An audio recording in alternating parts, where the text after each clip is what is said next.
kita mengatakan bahwa sahabat semua, Anda diizinkan untuk re-upload atau ambil semua informasi tadi, naikkan ke YouTube channel Anda atau ke sosial media Anda. Kalau Anda mendapatkan AdSense, Anda mendapatkan benefit iklan, apapun ambil 100%. Tapi mohon jangan menggunakan nama yang menjadi trademark dari Bosman seperti nama Bosman, Mardigu, Wowi, Sontoloyo, dan lain sebagainya. Anda semua mengerti. Lalu kita melakukan hal yang seperti rutin kita lakukan. Kita memberikan pelajaran-pelajaran yang mungkin lebih spesifik. Kita memberikan julukan kepada orang-orang yang setuju dengan prinsip kita dengan nama New Mind. Sekarang pertanyaan, New Mind itu apa? New Mind adalah yang mereka mempunyai pemahaman terhadap New Economic Model. New Economic Model. Kita adalah kaum secara ekonomi tidak lagi berkiblat pada Adam Smith dan Keynesian. Kita menyebut diri kita adalah post-Keynesian atau Keynesian yang sudah kita lewati. Dan mazhab kita ini dipakai oleh Michael Hudson atau Hudsonian. Michael Hudson dengan Hudson Institute-nya tahun 1971 menyarankan pemerintahan Nixon untuk melepas jaminan emas dalam memprinting dolar. Kemudian menggunakan petroleum untuk printing money sebagai underlying dolar, dan hutang negara-negara lain untuk printing dolar. Sejak tahun 1971, Amerika awal menjadi negara superpower dan terus mengontrol dunia dengan energi dan currency. Kemudian Michael Hudson ngajar di Peking University tahun 1989. Partai Komunis Cina mengadopsi Hudsonian atau post-Keynesian sebagai platform ekonomi dalam negerinya. Dan dua negara tersebut sukses dalam 20 tahun dari 89 ke 2008, di mana adalah Olimpiade Beijing waktu itu. Dunia tercengang dalam 20 tahun saja. China atau Tiongkok sudah menjadi negara sangat besar atau superpower. Dan dua negara tadi, Amerika dan Tiongkok, menggunakan New Economic Model berbasis ajaran dari Michael Hudson, yang saat ini yang terkenal adalah muridnya namanya Stephanie Kelton. Dan itulah orang-orang yang kalau nanti 2024 kita mendapatkan kepercayaan, mungkin penasihat ekonomi kita adalah Michael Hudson dan Stephanie Kelton yang akan membawa Indonesia menjadi punya model baru, New Economic Model, di mana kita mungkin negara kita tidak ada interest atau bunga lagi, pajak turun gitu ya, berbeda dengan sekarang yang pajaknya naik. Hal ini adalah karena kita New Economic Model. Jadi New Economic Model kita menyebut diri kita sebagai New Mind. Kemudian New Mind memahami apa yang namanya geopolitik. Geopolitik adalah sebuah kekuatan geografi dari negara kita untuk kekuatan berpolitik terhadap negara-negara lain. Jadi saat ini misalnya kekuatan geografi kita untuk politik untuk menekan Singapura, menekan ASEAN, menjadi kekuatan di tengah, memanfaatkan Selat Malaka untuk keuntungan ekonomi, saat ini tidak dilakukan selama 20 tahun pemerintahan yang ada. Kenapa saya sebut 20 tahun? Karena 20 tahun adalah ukuran yang harus kita patokkan. Jadi Dubai dibangun dalam 20 tahun, Beijing dibangun 20 tahun, Tiongkok, kemudian banyak negara yang dalam 20 tahun menjadi negara besar. Jadi kita tanya sekali lagi, Ibu Mega, alhamdulillah Anda sudah 3 tahun menjabat sebagai presiden ke-5, kemudian Pak SBY selama 10 tahun, terima kasih Anda sudah 10 tahun membawa negara ini. Kemudian terakhir adalah saat ini Pak Jokowi dengan 7 tahun, jadi total sudah 20 tahun. Pertanyaan dari kaum New Mind kepada Anda semua yang kami menganggap tidak berbeda haluan ekonominya, kita bicara ekonomi dulu ya, adalah tidak berhasil membawa Indonesia untuk menjadi negara superpower. Dan kemudian tahun 2024 ada 3 informasi yang kita bisa share. Nomor 1 adalah ada isu bahwa akan diperpanjang 3 masa jabatan. Jadi incumbent bisa men-challenge lagi dirinya, dan di sini saya ragu apakah nanti tahun 2024 Anda menang juga gitu ya. Tapi nggak apa-apa, itu adalah fair fight. Jadi kalau kita nih kaum New Mind mendadak nanti challenge-nya dengan incumbent, mungkin menarik karena kita menang atau kalah pun dari yang the best gitu ya. Kemudian ada isu kedua, yaitu tidak 3 kali masa jabatan tetapi ditambah 3 tahun, seperti halnya waktu itu FDR, Franklin Delano Roosevelt, karena Perang Dunia Kedua terjadi di Amerika, dia harus memperpanjang jadi 4 kali. Jadi satu-satunya presiden yang 4 kali masa jabatan dikarenakan di extend jabatannya. Jadi minta di extend 3 tahun karena mungkin tahun 2020, 2021, 2022 masa pandemi ini tidak perform, jadi minta jabatan 3 tahun. Dan baik itu jabatan 3 tahun ditambah, walaupun nanti 5 tahun lagi, atau 3 kali masa jabatan, itu keduanya harus MPR putuskan dan DPR. Jadi saya yakin Anda bisa lakukan karena DPR saat ini sudah Anda kuasai, ditambah PAN bergabung, jadi udah 82% suara Anda. Pasti Anda bisa ubah ini semua semau-mau dan sependapat Anda. Nggak apa-apa, itu free fight, itu pasar bebas, itu adalah demokrasi, kita nggak perlu marah. Selama ini adalah kemufakatan dari beberapa pejabat di atas sana. Jadi selama kita bisa bertanding nanti di 2024, ya kita nggak apa-apa juga, mau itu 3 kali masa jabatan. Tapi ya kalau diperpanjang 3 tahun itu berbeda gitu ya. Kita akan bertemu di 2027 gitu ya. Nah, dengan masuknya PAN, kayaknya konstelasi politik bergeser. Apakah PAN masuk kabinet seperti informasi yang kita ketahui? Apakah Pak Zul masuk atau Mas Trisno Bahir masuk? Mungkin Menko Kesra, saya nggak tahu. Saya cuman mengira-ngira aja. Kemudian Pak Hadi, Panglima kita yang mendekati masa pensiun, apakah dia masuk kabinet? Atau penggantinya di Panglima bisa Pak Andika dari darat. Kalau ini merasa darat lagi, mungkin Angkatan Laut yang masuk, dan Pak Andika bisa juga digeser ke BIN. Apapun itu, tujuannya saya tahu bagaimana, atau kita tahu bagaimana membuat negara Indonesia ini berdaulat. Saya tidak menentang, atau kami New Mind tidak menentang. Yang jadi pertanyaan adalah, apakah kalian bisa membuat negara Indonesia menjadi negara superpower di tahun 2045 atau 24 tahun dari sekarang? Jadi apapun itu, kita lihat langkahnya hanya menaikkan pajak, kemudian berhutang, dan membangun hal-hal yang menurut beberapa orang tidak produktif. Kalau jalan tol, infrastruktur, oke lah. Walaupun dalam sebuah buku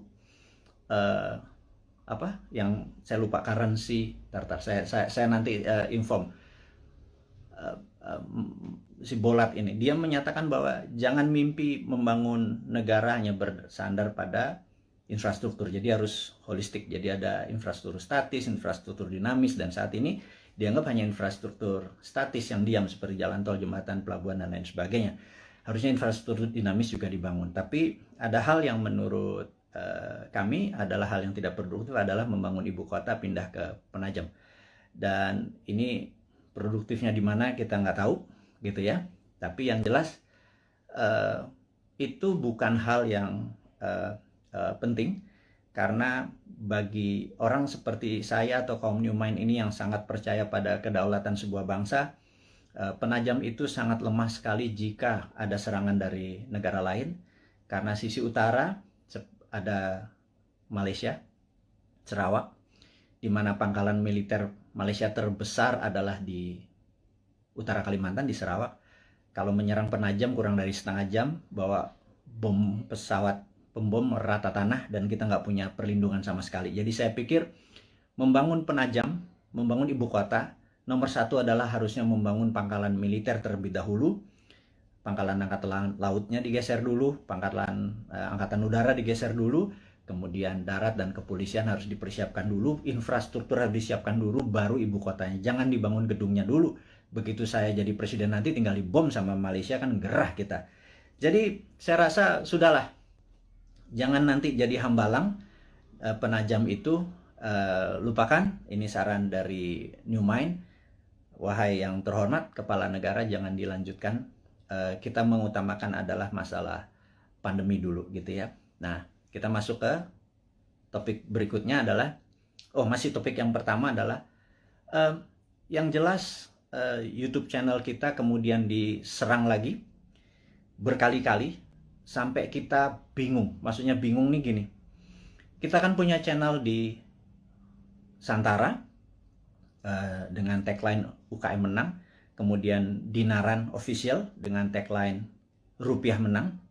Kalau Bosman Mardigu tagline-nya adalah Indonesia menang. Jadi kita memasang cerita, karena selama di takedown tidak boleh upload, kita menaruh informasi di Dinaran Official dan di Santara.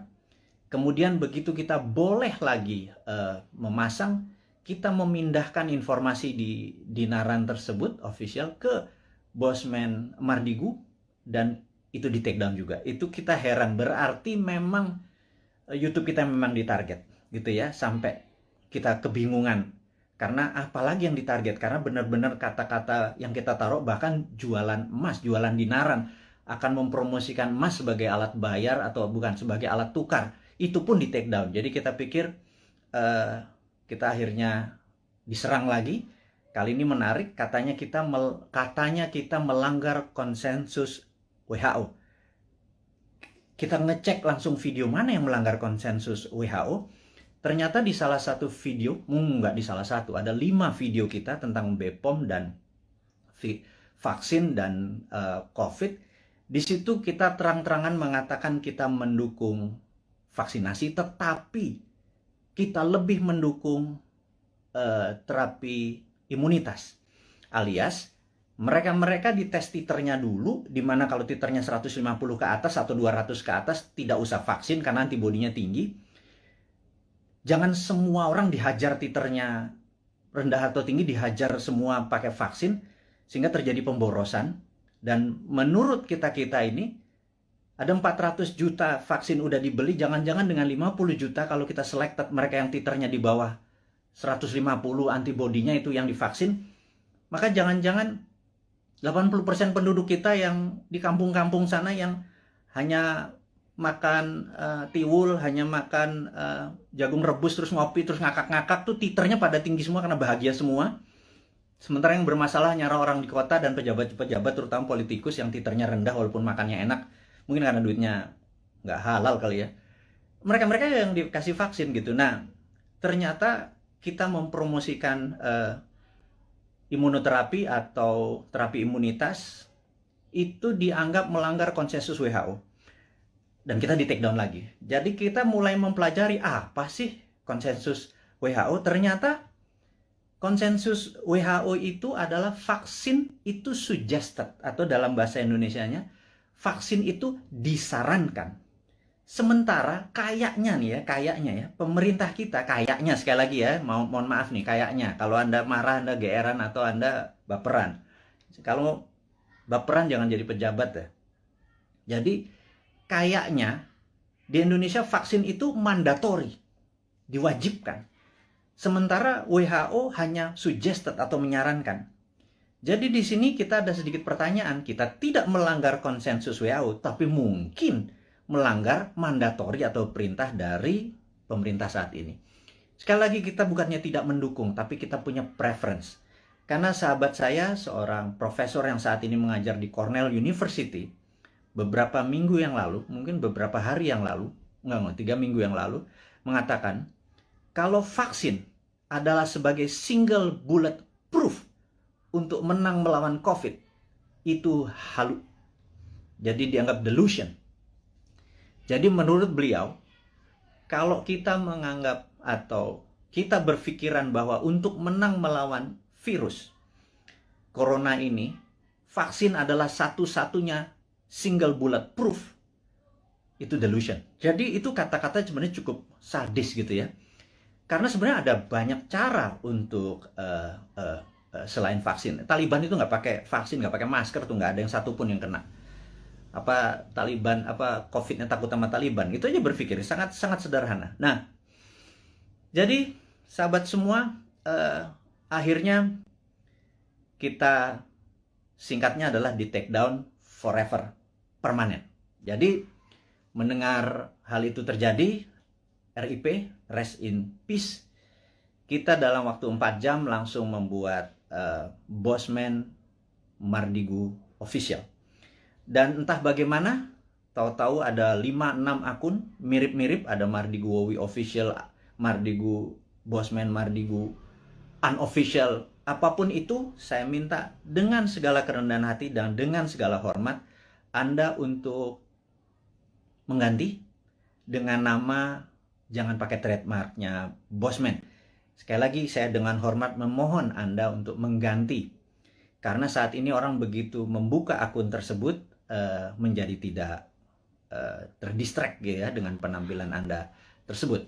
Saya tahu niat Anda baik, tetapi saya sudah wanti-wanti, jangan pakai nama trademarknya Bosman, tapi videonya Anda upload, Anda re-upload, Anda share, Anda berhak atas itu semua. Tidak ada hak paten atau right yang saya tuntut, tidak ada. Tetapi jika ada orang keberatan, sayalah keilmuan tersebut yang akan dipertanyakan. Jadi Anda tidak akan bertanya. Jadi sekali lagi, saya mohon maaf untuk Anda. Saya minta dengan segala hormat untuk mengganti channel tersebut, sehingga Bosman Mardigu official adalah satu-satunya akun.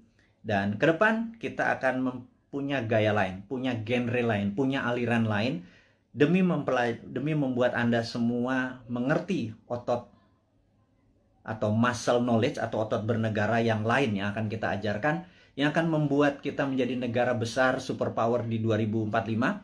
Dan di sini Anda akan selalu mendengarkan kata-kata berulang, yaitu New Mind 1, nomor 2 adalah 024, di mana kita target 024 adalah New Mind sudah mendapat mandat.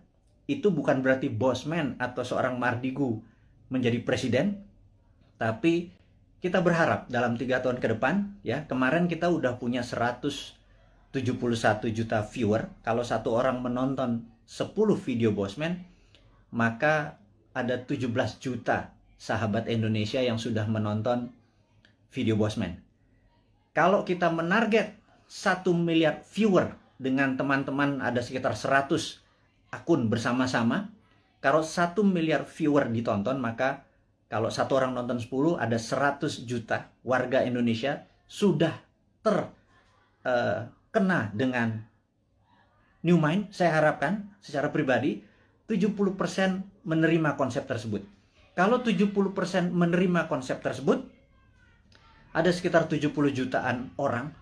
Itu sudah hampir 50% dari mata pilih di 2024. Dan inilah yang menentukan course atau Indonesia mau kemana nantinya. Maksudnya begini, sahabat semua, sahabat muda, saya mengkhususkan Anda yang berjiwa muda dan masih muda, yang saat ini umurnya 40 tahun paling tua atau 40 tahun ke bawah. 3 tahun lagi paling tua adalah 43, 45 mungkin ya. Dan Anda yang berusia 45 tahun ke bawah, di tahun 2024 Anda adalah merupakan 71% mata pilih. Sebenarnya Andalah yang menentukan negara Indonesia ini mau kemana. Masih bergantung pada IMF? Monggo. Masih berhutang? Monggo. Pilih aja siapa-siapa yang kira-kira mirip-mirip dengan genre-genre atau aliran 3 presiden terakhir. Pak Bu Mega, Pak SBY, dan Pak Jokowi gitu ya. Atau Pak Jokowi itu sendiri. Jadi, kalau Anda masih mau miring ke Tiongkok, pilihlah yang kita sebut para old mind. Jadi, kalau nanti di 2024 Anda masih memilih old mind, ya nggak apa-apa juga gitu ya. Ya sudah, saya secara pribadi tidak kalah, tidak menang. Tapi saya akan bilang ke anak cucu kita atau kita semua ya saat ini, yang hampir 7.000 sahabat yang saat ini bersama-sama menonton live IG-nya Bosman ini. Saya mohon dengan amat sangat, Anda fight untuk hak Anda, Anda fight untuk cucu turunan Anda, sehingga nanti Anda berkata bahwa anakku atau cucuku, dulu eyang, dulu mbah, dulu Pak Ade, dulu apapun itu, kita fight untuk membawa Indonesia dengan memberi pelajaran baru supaya Indonesia menjadi negara berdaulat superpower di 2045. Tapi kami kalah. Di 2024 ternyata yang dipilih adalah old mind juga. It worth a fight. Jadi kita bisa punya cerita bahwa been there done that, ya gue kalah gitu ya. Tapi kalau kita menang, percayalah, New Mind akan membuat Indonesia menjadi negara superpower di 2045. Detailnya kita selalu urai di dalam 1000 video ke depan dalam 3 tahun, 1000 itu hampir 3 tahun. Itu akan mengurai dengan rinci apa yang harus kita lakukan mulai dari sekarang sampai 2024, dari 2024 sampai 2045. Kita rinci bagaimana Indonesia untuk menjadi negara superpower year to year-nya. 2025-nya ngapain, 2026-nya ngapain. Saya tidak yakin bahwa satu orang pun yang saat ini mencalonkan atau ingin menari menjadi presiden atau menjadi wakil presiden di 2024 punya konsep untuk membuat Indonesia menjadi negara superpower. Saya ragukan itu. Karena yang mereka lakukan adalah populerisme. Ingin menjadi populer, dengan populer mereka diharapkan mengambil hati rakyat, terus mereka memilih. Yakin kita nanti begitu dia jadi, dia bingung mau diapain negara ini gitu ya. Beda dengan New Mind. New Mind tidak ingin menari untuk menjadi presiden, tetapi konsepnya yang akan kita bawa agar siapapun yang nanti menari di 2024 membawa konsep ini yang akan membawa Indonesia menjadi negara superpower di tahun 2045. Itu 24 tahun dari sekarang. Jadi kita harus bersiap-siap menuju ke tahun 2045, dan kalau kita mundur 2029 atau 2034 telat kita ya, sekali lagi. Nah, sahabat semua, jadi saya rangkum sesi pertama, yaitu mengingatkan untuk Anda mensubscribe Bosman Mardigu Official, dan tolong sebar dan viralkan. Kemudian isinya mau di re-upload di YouTube channel Anda atas nama Anda pribadi, monggo. Karena kita akan fight dalam jangka panjang. Dan jangan lupa Anda harus mempromosikan Anda punya YouTube, IG tadi, dan lain sebagainya. Karena jangan Anda menunggu bola, Anda hanya menggunakan video Bosman harus terus mengharapkan orang nonton, kemudian mengharapkan AdSense. Nggak bisa begitu. Anda harus berkeringat untuk apapun yang Anda dapat. Anda promosikan video-video tadi di video YouTube channel atau sosial media Anda. Dan tadi pagi saya heran, saya naikkan sesuatu di IG. IG ini saya agak sedikit deg-degan. Karena di Agustus kemarin 5 kali kita diperingati. Bahkan kita ada kata-kata ganyang koruptor. Itu di take down. Itu cukup kaget saya. Jadi rupanya apapun yang ditulis di caption oleh Bosman, bahkan video dari orang lain yang penontonnya cuma 300, kita ambil, kita upload di tempat Bosman, toto dalam 1 jam ada 100.000 viewer, captionnya kita mungkin berbeda dengan yang lain, toto di take down. Jadi tadi pagi di take down lagi, cukup kaget saya. Dan kalau itu di take down lagi membuat resiko IG kita yang 2,1 juta follower ini juga beresiko seperti 1,5 juta subscriber dari YouTube. Jadi, tapi apakah kita akan give up atau menyerah? Sahabat semua, perjuangan kita tidak akan pernah menyerah walaupun kita mulai dari nol lagi, tetapi ilmu-ilmu kita dan ini pelajaran-pelajaran kita akan terus berikan. Kita tidak melawan, tetapi kita akan bekerja dengan dengan semangat kaum New Mind.